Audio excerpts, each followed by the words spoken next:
In this tutorial, we'll be discussing electron configurations and the aufbau principle. Alright, so an electron configuration shows the occupation of orbitals by the electrons in a particular atom.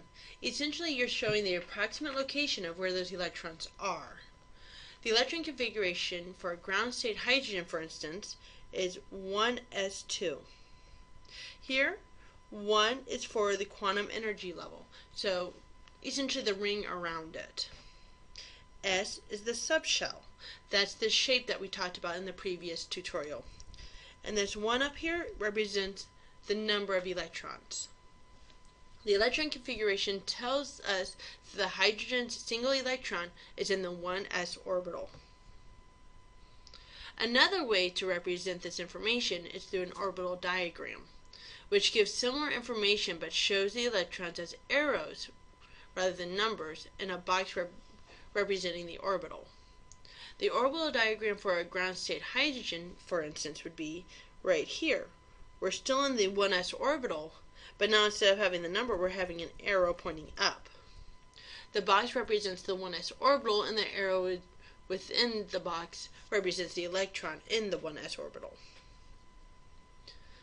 In orbital diagrams, the direction of the arrow pointing up or pointing down represents the electron spin, a fundamental property of electrons, so how they are rotating in space. The Pauli exclusion principle states that orbitals may hold no more than 2 electrons with opposing spins. So, there's only 2 electrons per orbital, and they have to be going in opposite directions. We symbolize this as 2 arrows pointing in opposite direction, one going up and one going down. The multi-electron atoms, the subshells with principal shell, do not have the same energy because the electron-electron interactions. Different subshells within the same principal shell have different energies. The 4s subshell is lower in energy than the 3d subshell, even though its principal quantum number is higher. So if we look here, this is the organization of the orbitals by energy. Notice that the energy increases as we go up. 1s is the lowest energy, and then 2s, and then look, there's 3p orbitals, then 3s, and then 3p orbitals, then 4s, and 3d orbitals. Now, in the previous slide, we talked about how each orbital can only hold 2 electrons. That means that as a total, 1s can only have a total of 2 electrons. 2s can only have 2 electrons. But since there's 3 different 2p orbitals, if we do 2 times 3, that has a total of 6 electrons in the 2p orbitals. If we look at 3p, once again we have 3 lines there. That means that each one of those lines can hold 2 electrons. So 3p has a total of 6 electrons that are possible. That's the maximum amount. You can have less than that, you just can't have more. Here we have 3d. There's 5 lines there. If each line can have 2 electrons, that tells us we can have 10 electrons in the 3d orbitals.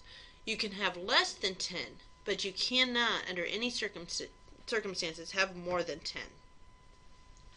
So if we look at helium, helium has 2 electrons in it, so it's 1s2, the first energy quantum number. The s subshell has 2 electrons in it. Here's the 1s orbital. It has 2 lines in it going different directions. Now lithium has 3 electrons. So once that 1s orbital is filled up, we go to the next one. That's 2s orbitals.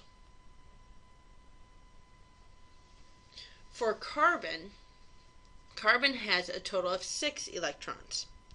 So it fills up 1s, it fills up 2s. This is a total of 4 electrons right here. It needs 2 more electrons to make 6, so only 2 electrons go into the 2p orbitals. This is what you'll have to be required to do, is the electron configuration itself, and that's the summary of this. The 2p electrons occupy the 2p orbitals of equal energy all by themselves first, singly first, rather than appearing in one orbital. This is because of Hund's rule. When filling orbitals of equal energy, electrons try to fill them up singly first with parallel spins. This is lowering the energy. The electrons are all negatively charged. If you try to put them together, it takes more energy to do that than it is to spread them apart, because same charges repel each other. Alright, so now we're going to talk about something called the aufbau principle. That's what we were just talking about, where the electrons will fill the lowest energy first. On the left-hand side, you'll see the aufbau energy chart, where on the right-hand side, you see the periodic table and how it relates. So you can redesign this chart by going 1s, 2s, 2p, 3s, 3p, 3d, 4s, 4p, 4d, 4f, and then so on and so forth. There's no orbitals written here because you actually run out of electrons before you get to that point. Now, what's not written here are little numbers for 2s, 6s, and 10s, representing how many electrons are in each of those energy levels. 2, 6, 10, and F has 14. What these arrows going to the lower left is saying is that you're going to fill it up 1s first, then 2s next, and then go from 2p to 3s, and then back up to 3p. Then you're going to go to 4s before you get to 3d. That's because 4s is lower in energy in 3d. By doing this as a horizontal line, or by diagonal lines, you're actually going to be able to reproduce this chart very easily and get the answers more often. Now let's take a look at the periodic table and how it relates. We mentioned that the s orbitals only have 2 electrons. Well, if you look at the way the periodic table is put together, that is called the s block. That's because all of these elements, when it's in the relaxed state, the ground state electrons, all end in an s. So 1s, 2s, 3s, so on and so forth. There's only 2 rows here because this all ends in S1, this all ends in S2. Here we have the D block. There are 10 rows, 1, 2, 3, 4, 5, 6, 7, 8, 9, 10. There's 10 rows here because there are 10 possible electrons in the d orbitals. Here we have the p block. And there's 1, 2, 3, 4, 5, 6 rows in the d block, in the p block, because there's only 6 electrons possible in the p orbitals. And then finally down here, there's 14 rows for F14. And I'll show you how to go back and forth between the aufbau principle and how it relates over to the periodic table. So the lower energy orbitals filled before higher energy orbitals. We discussed that already. Orbitals can hold no more than 2 electrons in each orbital. When 2 electrons occupy the same orbital, they must have opposing spins. This is called the Pauli exclusion principle. When orbitals of identical energy are available, all of these are first occupied singly, all by themselves, by electrons with parallel spins, all the arrows going one way, rather than electrons in pairs. This is known as the Hund's rule. So that's the summary of all the rules. So let's look at Hund's rule a little bit closer. So here's nitrogen with 7. So we have 2 electrons here and 2 more here. That's 4. We need 3 electrons to make 7. So the 3 electrons go in there all individually. Oxygen is 8. So here's 2, 4. Now we need 4. Notice that once you get to 3, you go back and you pair it up in opposite directions. 9. Here's our 4. And then you need 5 more, so 2 of them are going to be paired. And then 10 is neon. Notice neon is completely full. Neon's actually a noble gas. All noble gases end with a complete orbital filled. So helium is a little bit of an exception because it only has 2 electrons to begin with. So it's only going to be 1s2. However, all the rest of them have what's called an octet, because if you look at all the 2s, there's 8 electrons there. So in the outermost energy level, all the electrons are filled up. That's why they're so stable and don't want to react. The electron configuration of neon represents the complete filling of the n equals 2 principal shell. Alright, so let's do some practice with these. Let's start with calcium 20. Now, I'm going to show you how to recreate that chart. So we have 1s2, 2s2, 2p6. Now we go down to 3s. 3s2, 3p6, 3d10. Now let's go to 4s. 4s2, 4p6, 4d10, and 4f14. Alright, that's actually as far as I'm going to go because I don't need any past that. However, you can keep going to 5, 6, and 7 if you need to, if you're doing a really large atom. So, now we do the diagonal lines. And you're going to count the little superscripts, the little numbers on top. And we're trying to count up to 20. Here's 2, 4, then follow the arrow down and back up, 6. So 2, 4 plus 6 is 10, plus 2 more is 12. Go back up to the next one. 6 more is 18. 2 more is 20. So what we have here is 1s2, 2s2, 2p6. I'm right here. Go to the next one, 3s2. I'm here, so I go to the next one, 3p6. That's 2, 4, plus 6 is 10, plus 2 is 12, plus 6 more is 18. I need 2 more. So therefore, 4s2 is the next one in the row. And that gives me 20. Now if you look at calcium here, it's right here. It's in the 1, 2, 3, 4th row down. It's in the S block, and it's in the 2nd row of the S block. 4s2 is what I'm going to end with. Let's try another one. Let's try gallium. I'm going to start by making the aufbau chart, but as you get more familiar with this, you might not need the chart anymore. You might just be able to do this off looking off the periodic table. 1s2, 2s2, 2p6, 3s2, 3p6, 4s2, whoop, sorry, I skipped the 3d10. 4s2, 4p6, 4d10, 4f14. 5s2, I'm going a little bit further this time.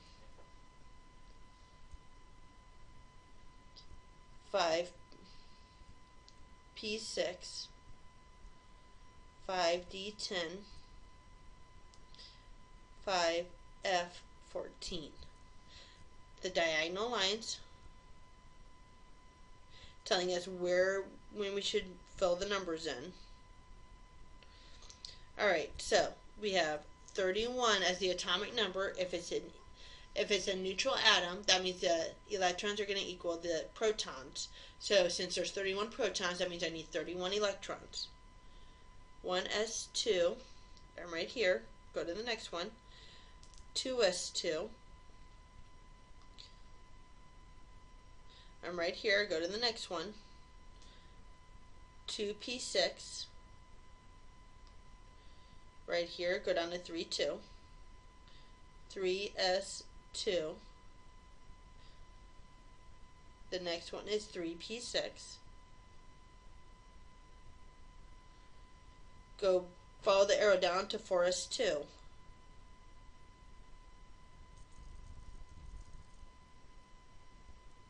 So now I have 2 plus 2 is 4, plus 6 is 10, plus 2 is 12, plus 6 is 18, plus another 2 is 20. I'm trying to get to 31. I'm at 4s2. I go up to the next one, which is 3d10. That brings me to 30. I need one more. That gives me 4p1.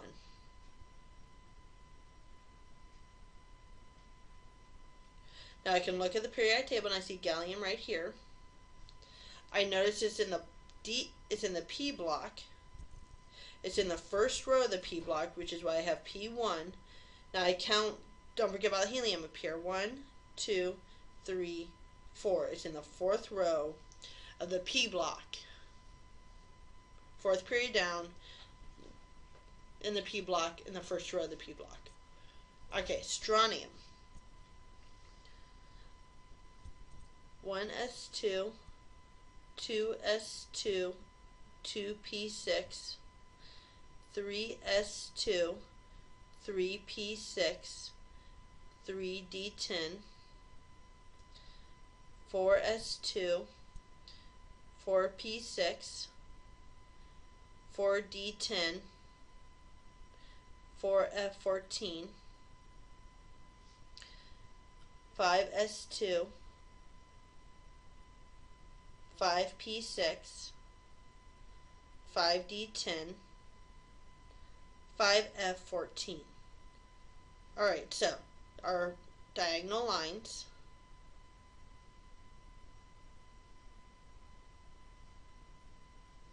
And let's start counting. We're trying to get to 38. 38 is the atomic number. That means that there's 38 protons. If it's neutral, that means the protons are going to equal the electrons. And so therefore I'm going to have 38 electrons. So I'm trying to get the little numbers to count up to 38. 1s2, 2s2, 2p6, 3s2, 3p6. I am right here right now. I need to go to 4s2 before I go to 3d10.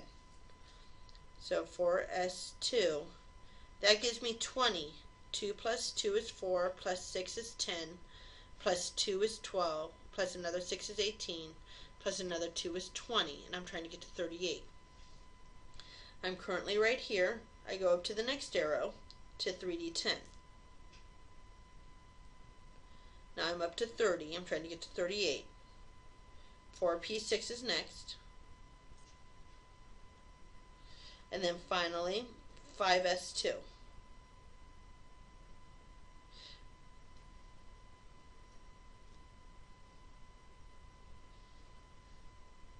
Alright, you can't see it get cut off. That's where strontium is down there. It's in the 1, 2, 3, 4, 5 S block. Second row of the S block. We can actually use the periodic table to do this whole thing. 1s2, 2s2, 2p6, 3s2, 3p6, 4s2. This has been pushed down to be 3d10, and then it goes back up to 4, 4p6, 5s2. Just remember that the D block has been lowered by 1. So it actually starts at 3 here. Okay, let's say we actually have an electron configuration that has a charge. So first thing you need to do is figure out how many electrons we have here. Now, for manganese, the atomic number is 25, which means it has 25 protons. A neutral atom would have 25 electrons, but this has a plus 4 electrons. The charge is equal to the protons minus the electrons. So that means that if we have a positive 4 charge, that's going to equal to 25 minus the electrons. Rearrange this equation, we find out that the electrons are 21. So we need 21 electrons here for the electron configuration. Let's try doing this without the aufbau chart this time. We're trying to get to 21. 1s2, 2s2, 2p6,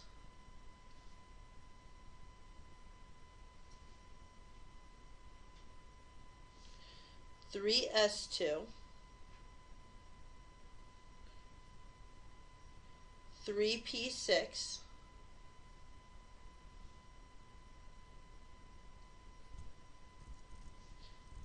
4s2. Remember, the bottom row begins with 3's, so 3d. Now, ordinarily, it would be 1, 2, 3, 4, 5. It would be 3d5. But because it has a plus 4 charge, I only want 21 electrons, not 25. So I have 10 here, 10 here, that's 20. I only need 3d1. Alright, so let's go the other way. If charge is equal to protons minus electrons, that means -1, there's my charge, is equal to 9 minus electrons, which means the electrons are equal to 10. So I'm trying to get up to 10 electrons here. Once again, let's try to do this without the aufbau chart. 1s1, 1s2, 2s2, I have 4 here, I need 6 more. There's fluorine, 2p, it's supposed to be in the 2p5, but we've gained an electron, so we're going to add 1, so it's 2p6. When writing electron configurations for elements beyond neon, or beyond any other noble gas, the electron configuration of the previous noble gas can be abbreviated by the symbol of the noble gas in brackets. That will make your writing a lot easier. So, for instance here, since neon is the number 10, we can just say neon in brackets and then put the remainder on the outside. So if we look at calcium here, we're going to just use the periodic table rather than the aufbau chart. If you would like to use the aufbau chart, go ahead. It's not going to hurt you. Either way, hopefully you'll get the right answer. So we look for the noble gas right before it. So we go to the left and we find out that argon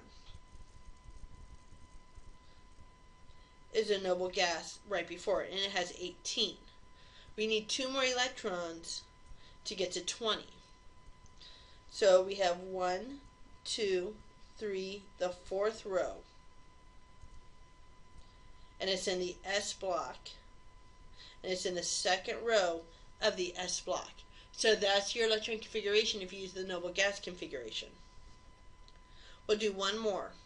Gallium, which we've already done, and we did it with the aufbau chart. Once again, if you feel more comfortable using the aufbau chart, that's totally up to you. The one previous is argon once again.